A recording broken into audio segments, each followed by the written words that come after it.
हमारे पुरखों ने शासन किया है देश के अंदर, संविधान निर्माता की कौम से हम लोग आते हैं, हमें इस अपराध का सामना करना पड़ेगा और सब लोग संविधान को हाथ में लेकर देखो, इस बार हम सरकार का ऐसा इलाज करेंगे कि ध्यान रखेगी सरकार भी।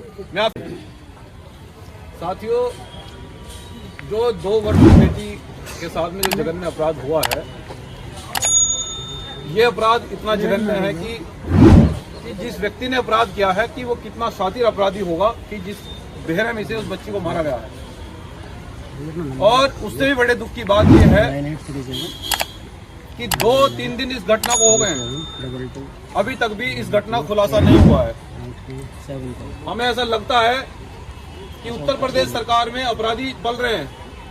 जो प्रदेश की सरकार बार बार ये दम भरती है, ये कहती है कि हम दलित पिछड़ों का नेतृत्व कर रहे हैं, हम दलित पिछड़ों को अधिकार देंगे, उनको न्याय करेंगे, तो हमें ऐसा लगता है कि सबसे ज्यादा उत्पीड़न इस सरकार में दलित पिछड़ों का हो रहा है।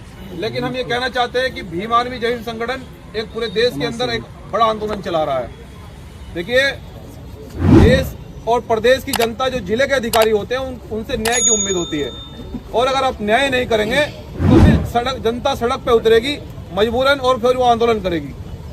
और उससे पहले मैं आपको एक बात कहना चाहता हूं मेरठ के लोगों कि ये अपराध पहली बार नहीं हुआ है। मेरठ में जितने भी अपराध हुए हैं सब में हम लोगों ने न्याय की बात करी, लेकिन मेरठ के अंदर ही सबसे ज्यादा अपराध क्यों हो रहा है? क्या आप लोगों ने सोचा है कभी कि हमें बाबा साहब और काशीराम साहब एक बात कहा करते थे कि पीटा कमजोर को पीटा जाता है, बलि जो है वो बकरे की दी जाती है, शेर की बलि नहीं दी जाती। तो ये जो शेर हाथी जैसा समाज सो रहा है, मैं आपसे कहना चाहता हूं कि अगर सरकार, अगर प्रशासन अगर न्याय नहीं करता है तो फिर यहाँ आने का काम करोगे नहीं करोगे बताओ? करेंगे।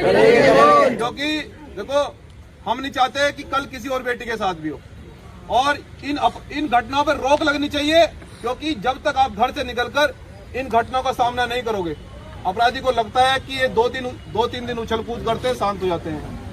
अब हमें शांत नहीं होना है।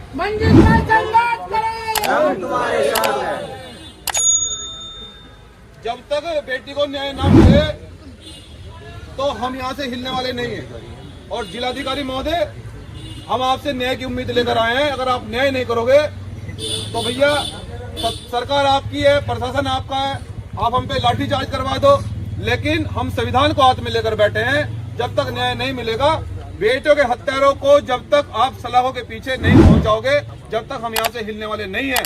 और ये बहुजन समाज के लोगों, आप भी यहाँ से संकल्प लेकर जाएं। अगर हमें प्रशासन न्याय की उम्मीद नहीं जगती है, कोई यह न्याय प्रिय कोई आश्वासन नहीं देता है प्रशासन, तो फिर तैयार करना महापंचायत जिलाधिकारी के ऑफिस के सामने होगी। और इस बार सुनो, बैठ जाओ माता जी। अब ये एक पीड़ित परिवार हो रहा है।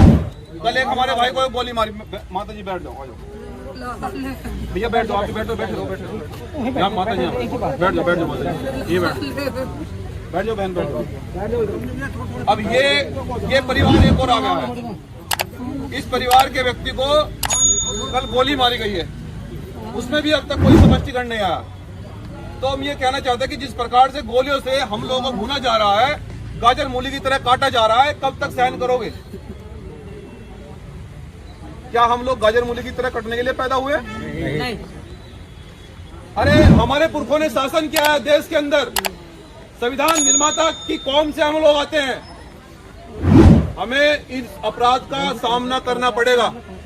और सब लोग संविधान को हाथ में लेकर देखो, इस बार हम सरकार का ऐसा इलाज करेंगे कि ध्यान रखेगी सरकार भी। मैं आपसे वादा कर रहा हूं मेरठ की धरती पर, क्योंकि हम स्वाभिमानी लोग हैं। हम लोग देश के अंदर, फिर से बता रहा हूं कि एक बड़ा आंदोलन चला रहे हैं।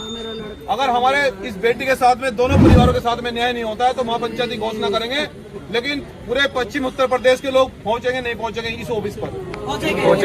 सब लोग हाथ में संविधान को लेकर निकलना, सब लोग संविधान को हाथ में लेकर निकलना, और एक ऐसी क्रांति होगी कि आज के बाद कोई घटना करने से पहले बहुजन समाज के लोगों पर सोचेगा।